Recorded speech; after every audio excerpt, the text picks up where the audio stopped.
A long time ago, in the heart of a serene Yoruba land, lay the village of Ayetoro. In this village lived a beautiful maiden named Adesewa. Adesewa was cherished by all, not just for her heart-touch beauty, but also for her kind heart, grace, and sharp mind. She often wore beautifully woven iro and buba, made from the finest ashoke, the traditional Yoruba fabric.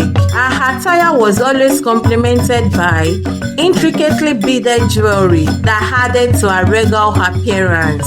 Her eyes sparkled with warmth and kindness, and her smile could light up the darkest days. The Hana Yam Festival was the highlight of this village calendar, which was always a grand celebration of the harvest. For some months now, all the villagers could talk about was the upcoming New Yam Festival. Then the arrival of a mysterious, handsome and wealthy stranger promised to make it even more special, as all the maidens are out to impress him with their dance steps. This stranger, Akanni, was unlike any man the villagers had seen. He was tall, kind, and very handsome, with an air of mystery surrounding him like a cloak. Akanni often wore agbada made from richly patterned ashoke that swayed with his every step. His eyes were deep and enigmatic, holding secrets that no one could fathom. His presence commanded attention, and his voice was as soothing as a cool breeze on a hot day. His charm, kindness, and looks endeared him to many, hence making him the subject of many whispered conversations and stolen glances. It was a late Saturday morning in Ayetoro. The air buzzed with excitement. Behold, the Hana Yam Festival was upon them. The village square was alive with music, dance, and the aroma of delicious food. The villagers were dressed in adire, a traditional attire. They sat on the floor, eating boiled yam and drinking palm wine as they watched each presentation. Young men and maidens dressed in brightly colored adire fabrics with beads and head wraps danced gracefully with smiles on their faces. Among the dancing maiden was Adesewa. Her beauty and grace captivating all who laid eyes on her. Her brown skin glowed under the morning sun, and her eyes sparkled with joy as she moved beautifully to the rhythm of the drums. As the dance reached its peak, Adesewa and Akanni's eyes met across the crowd. He stood tall and proud. His eyes fixed on her with an intensity that made her heart race. It was as if time stood still. Akanni just couldn't take his eyes off her. Then they exchanged smiles. At that moment, something deep and unspoken passed between them. Alas, it was love at first sight. However, this silent exchange between Adesewa and Akanni did not go unnoticed. Abeni, who had always been envious of Adesewa, saw the love-struck look in Akanni's eyes. She had also wanted Akanni for herself since his arrival in the village. Now, seeing his interest in Adesewa, she vowed silently never to let Adesewa have him. The next day, as Adesewa left the stream with her water pot balanced gracefully on her head, Akanni approached her. Adesewa, he called softly, his voice like a gentle breeze. She turned, her eyes meeting his, and her heart fluttered. You are a great dancer, and I enjoyed every bit of your dance steps, Akanni complimented. Thanks for the compliment, Akanni. I appreciate. She replied, a shy smile spreading across her face. You are welcome there. I have to tell you something though, he said, his eyes teary yet tender. See, from the moment I first saw you walking along the village, I know you were the one for me. Everything about you has captured my heart. I love you so much, Adesewa, and I would love to be your man. Adesewa's cheeks flushed as she listened to his heartfelt confession. Oh wow. You see, the feeling is actually mutual, Akanni. I never felt like this before. I love you too, Akanni, she said, her voice barely above a whisper.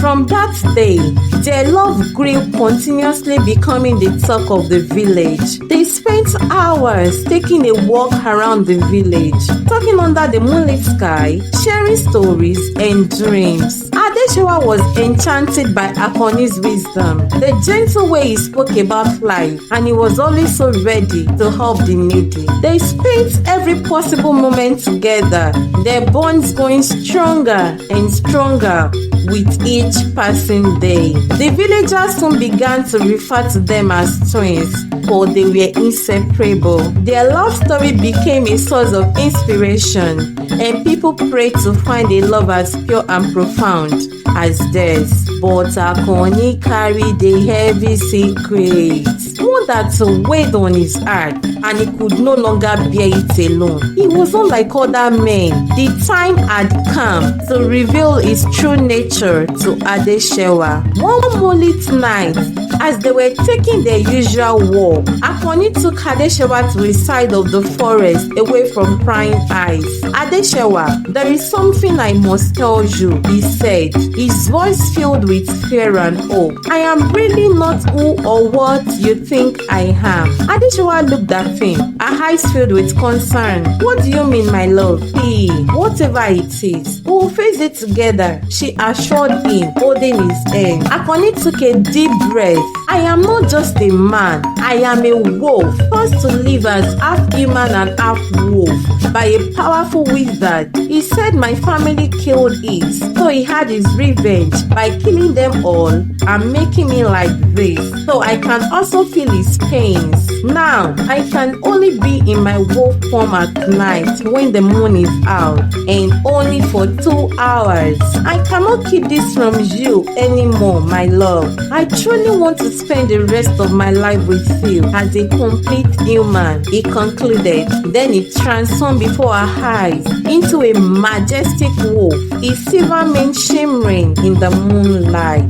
Adesewa gasped but did not step back. She reached out and touched his mane, her eyes filled with love and acceptance. You are still Akanni I fell in love with, he said softly, rubbing his fur tenderly. I love you no matter what form you take. We'll find a way to leave this curse together, she told him lovingly as he transformed back to human. Akanni hugged her tightly, telling her how much he loves her and how lucky he was to find a sweet soul like her. But they were not alone in the forest as they thought. Akanni, consumed by her jealousy and curiosity, had followed them all along. She hid behind the thick trunk of the baobab tree, listening to every word. Her heart raced with the realization of Akanni's secret.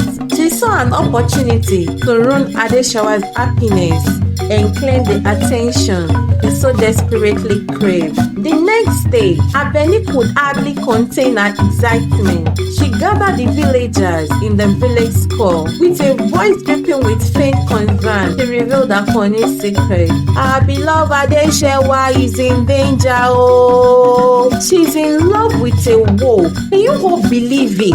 Akanni is a wolf and a beast in disguise living among us. Fear and panic spread through the villagers like wildfire. The people recoiled at the thought of a wolf among them all this while without them knowing. The villagers frightened and unsure, so they immediately turned to accuse and confront Akanni and Adesewa, who were also present in the village square. Akanni must leave our village. They boomed in anger. We do not want a wolf among us. He's a danger to us all. They all cried out.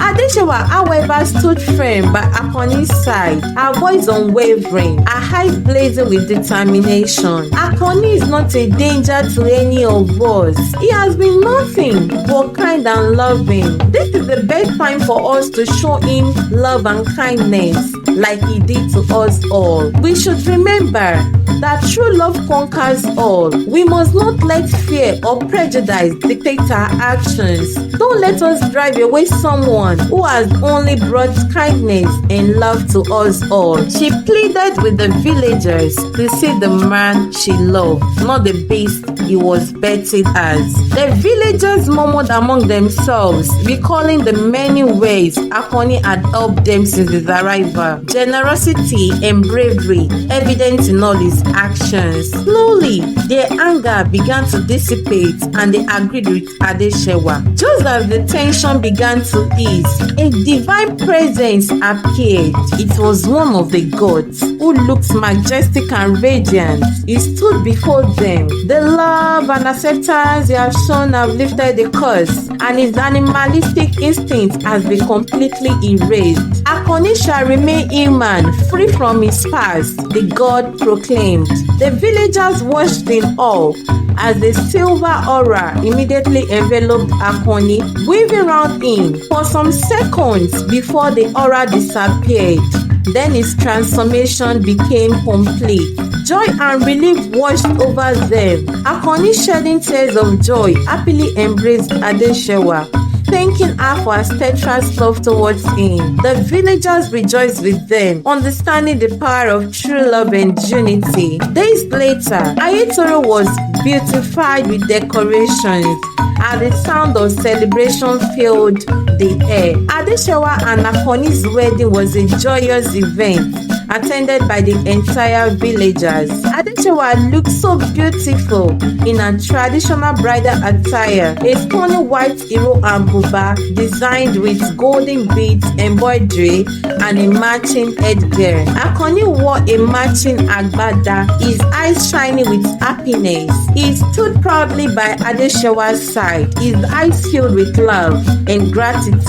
The villagers danced and sang, celebrating not just the union of two hearts, but the triumph of love over fear and prejudice. Adesewa and Akanni lived happily ever after, and as for Abeni, she learned a lesson that envy and malice could never stand against the power of genuine love and community. She became more humble, contributing positively to the village and seeking to mend the bonds they had once tried to break. And that is the end of this story. If you really enjoyed this story, please like, comment and subscribe to this YouTube channel. Thanks for watching. See you in our next video. Bye.